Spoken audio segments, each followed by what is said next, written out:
जहाँ मंदिर हो ना, अभी मैं जगन्नाथपुरी के लिए यहाँ से प्रस्थान कर रहा हूँ। आपका जो कुछ दिया हुआ वो जगन्नाथपुरी में भी आनंद लूंगा, क्योंकि उड़ीसा थोड़ा सा उत्कल प्रांत है ना। अपन जी श्रीमंत है तेवढे तिकडे नहीं है, परंतु गांव में हनुमान महाराज जी की प्रतिष्ठा है और गांव में भी, मेरे गांव में भी प्रतिष्ठा का सेवा मिल गई थी। वहां पर भी हनुमान महाराज जी की प्रतिष्ठा, जगन्नाथ जी का दर्शन आनंद के साथ। तो कथा कहती है कि जहाँ मंदिर हो वहां जब आप कथा सुनाओ भगवान को साक्षात, मेरे वृंदावन में मंदिर में मैं दिन रात कथा, बस यही करता रहता हूँ, कथा दिन रात। आप हो चाहे नहीं हो, मैं तो हूँ और भगवान तो है, तो कथा दिन भर वही करता हूँ। बस भोजन भगवान और भगवान, तीसरा काम नहीं। तो कथा कहती है कि साक्षात जब मंदिर में आप कथा करते हो तो भोला उस नगर में आता है, पक्का आता है, क्योंकि राम कथा सुनिबे को रसिया। भगवान लिखे है, क्या लिखे? जब कथा है उसको सुनने के लिए मैं रसिया हूँ। जैसे होते ना कि गुलाब लगे तो गुलाबी हो गई, ऐसे बोलते ना, बड़ी गुलाबी लग रही तू, ए मैया बड़ी गुलाब लगा के आई है, नेक्स्ट होली होली खेली क्या तू? हाँ, ऐसा बोलते ना। हाँ, तो गुलाबी बोलते हैं, ऐसे ही बोलते हैं बड़ा ये तो खाने का रसिया है, बढ़िया खाने वाला, अच्छा हो, बड़े लाओ 4 रोटी 5 रोटी घी वाली।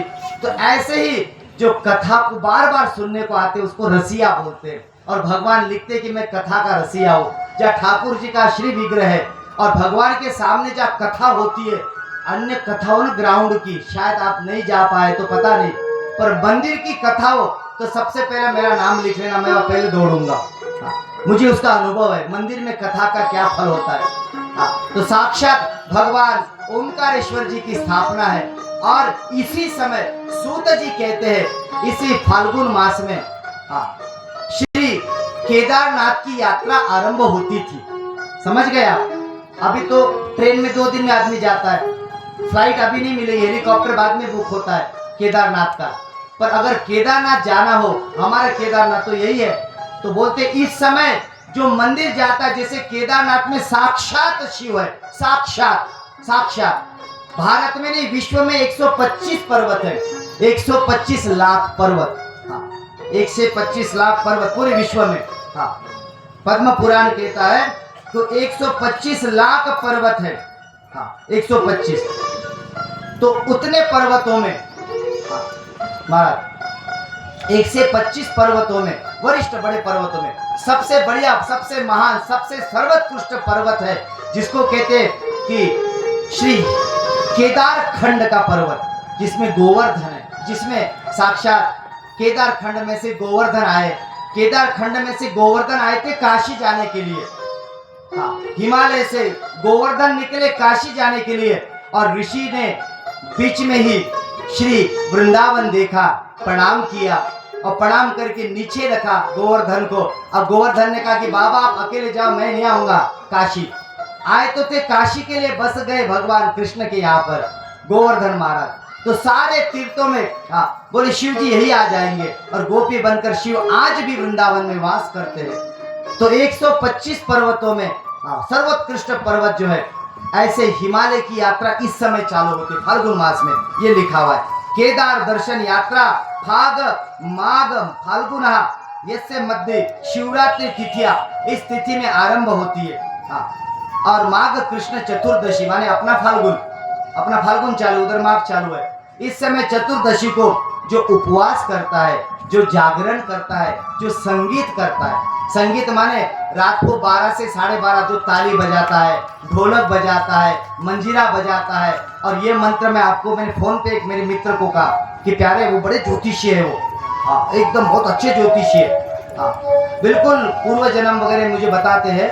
और मैंने उनको कहा कि हे मित्र, संत है, ब्रह्मचारी है, तो उनको मैंने कहा कि मित्र आप चतुर्दशी के दिन, आप तो दोनों दिन करो, त्रयोदशी चतुर्दशी, ये मंत्र बोला, ये मंत्र करने से आपकी समस्त पीड़ा दूर होगी। कुछ पीड़ा नहीं है, आपकी समस्त मनोकामना सिद्ध होगी।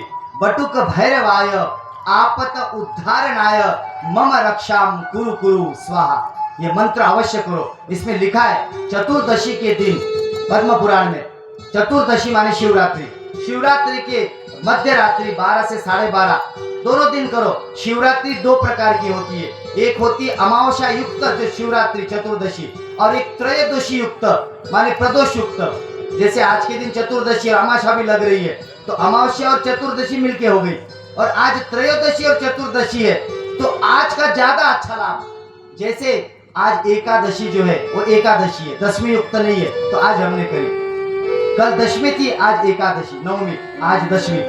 हाँ, तो फिर एकादशी जो दशमी युक्त होते हैं उससे ज्यादा अच्छी द्वादशी युक्त होती है। तो जैसी दशमी और एकादशी एक दिन में आ जाए तो मत करो, द्वादशी करो, ऐसा लिखा है। आज दशमी का शायद ह्रास होगा, तभी भारत में लोग कर रहे, मैंने देखा नहीं बराबर पंचांग।